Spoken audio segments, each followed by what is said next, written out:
नमस्कार दोस्तों। आज शॉर्ट ट्रिक्स में हम देखने जा रहे हैं 12 बायोस्फीयर रिजर्व जो कि यूनेस्को ने रिकॉग्नाइज किए हैं। जैसे कि आप जानते हैं कि इंडिया में 18 बायोस्फीयर रिजर्व है, पर बच्चे कंफ्यूज हो जाते हैं। एग्जाम में पूछते हैं कि यूनेस्को बायोस्फीयर रिजर्व इंडिया में कितने हैं, तो बच्चे 18 टिक कराते हैं। बट 18 नहीं हुए, 18 टोटल बायोस्फीयर रिजर्व है इंडिया में, बट जो यूनेस्को ने रिकॉग्नाइज किए हैं वो है 12। ठीक है, यूनेस्को का जो प्रोग्राम है मैन एंड बायोस्फीयर रिजर्व, ये 1971 में स्टार्ट हुआ था। इसमें बेसिकली वो बायोस्फीयर रिजर्व्स को इन लोगों ने रिकॉग्नाइज़ किया है, जहाँ पे ह्यूमन एक्सिस्टेंस और एनवायरनमेंट का कोएग्जिस्टेंस बहुत अच्छे तरीके से हो रहा है। जैसे कि वहाँ पे ह्यूमन डेवलपमेंट भी हो रहा है, at the same time environment का डिस्ट्रक्शन भी नहीं हो रहा है, दोनों इक्वली ग्रो कर रहे हैं।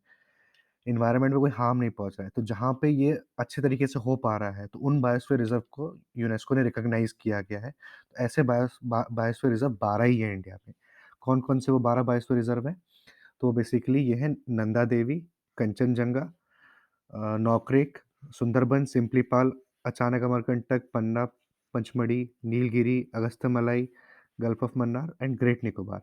अब इसको याद करना कैसे है कि ये 12 बायोस्फीयर रिजर्व है कौन-कौन से, जो कि यूनेस्को ने रिकॉग्नाइज़ किए हैं। ठीक है, तो इसके लिए मैंने एक ट्रिक बनाई है। जीपीएस के पास 4 एन, एन क्या है? नेविगेशन सैटेलाइट, ठीक है? Navigation satellite. असल में तो सैटेलाइट ज़्यादा है, 24 है। बट यहाँ पे जिन याद करने के लिए जो मैंने ट्रिक बनाई है, उसके लिए स 4 नेविगेशन सैटेलाइट मैंने लिखी है, ठीक है? एग्ज़ाम में 4 टिक मत कराना, एग्ज़ाम में 24 ही टिक करके आना कि जीपीएस में कितनी नेविगेशन सैटेलाइट है, तो 24 है, 4 नहीं है। बट यहाँ पे याद करने के लिए जीपीएस के पास 4 नेविगेशन सैटेलाइट हैं, जो कि भारत के 12 बायोस्फीयर रिज़र्व पे नज़र रखती है।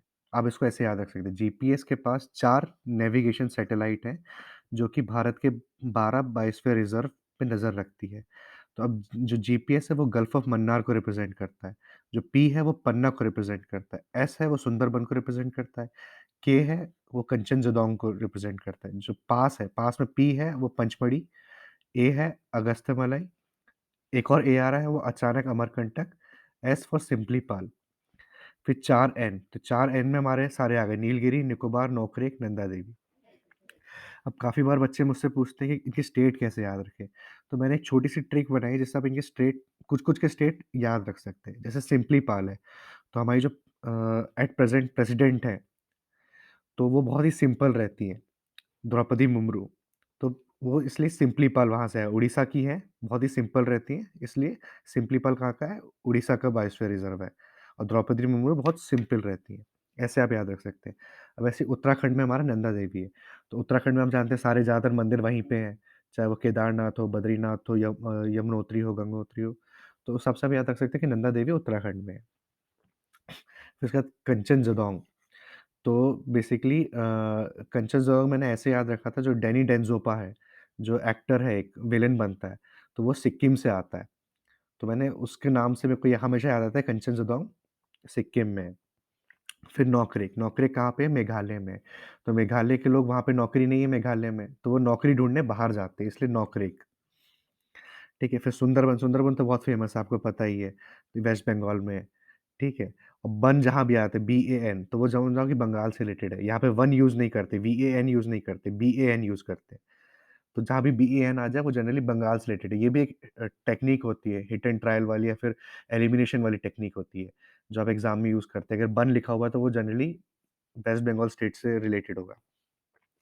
फिर एमपी में 3 बायोस्फीयर रिज़र्व है जो कि यूनेस्को ने रिकॉग्नाइज़ किए हैं, पन्ना, पंचमढ़ी और अचानक अमरकंटक।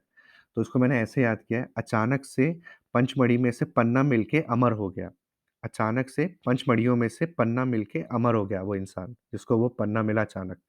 तो आप ऐसे याद रख सकते हैं, एमपी में अचानक से पंचमढ़ियों में से पन्ना मिलके वो इंसान अमर हो गया। तो ये 3 बायोस्फीयर रिज़र्व एमपी के हैं, ठीक है? नीलगिरी जो है, तो नीलगिरी साउथ में पाया जाता है, 3 स्टेट के साथ पाए जाते हैं बायोस्फीयर रिज़र्व, केरला, कर्नाटक और Tamil Nadu. Nilgiri biosphere reserve 3 state share करते हैं, कर्नाटक, केरला, तमिलनाडु, केकेटी, ठीक है? अगस्त्यमलाई कहाँ पे है? तो अगस्त्यमलाई हमारा केरला में है, ठीक है? फिर उसके बाद गल्फ ऑफ मन्नार हमारा तमिलनाडु में है और ग्रेट निकोबार तो आपको याद करने की ज़रूरत है ही नहीं, वो तो पता ही है सबको, ठीक है? तो आपको इस छोटी-सी एक लाइन से आपको 12 बायोस्फीयर रिज़र्व याद होगा जो यूनेस्को ने रिकॉग्नाइज़ किए हैं। हमेशा याद रखना यूनेस्को ने सिर्फ़ 12 ही रिकॉग्नाइज़ किए हैं biosphere reserve. Total biosphere reserve India में कितने हैं? 18 हैं। तो पहले क्या होता है कि जो न अपनी इंडियन गवर्नमेंट है, वो बायोस्फीयर रिज़र्व रिकॉग्नाइज़ करती है। फिर उसके बाद जब वो बायोस्फीयर रिकॉग्नाइज़ करती है, फिर वो नाम भेजती है यूनेस्को को। फिर यूनेस्को देखती है कि भई हाँ, यहाँ पे एक कोएक्सिस्टेंस है कि नहीं, ह्यूमन्स में और एनवायरनमेंट में, दोनों इक्वली ग्रो कर रहे हैं कि नहीं, साइंटिफिकली, इकोनॉमिकली, सोशली। तभी वो उसको दर्जा देती है और ये इनिशिएटिव चालू कब किया था यूनेस्को ने? 1971 में, ये याद रखना, ये बहुत इंपॉर्टेंट है। काफ़ी बारी एमसीक्यू में इसको भी डाल देते हैं। तो ऐसे ही मज़ेदार वीडियो के लिए हमारे चैनल को सब्सक्राइब कीजिए, लाइक कीजिए, शेयर कीजिए, फॉलो कीजिए, कमेंट कीजिए। Thank you.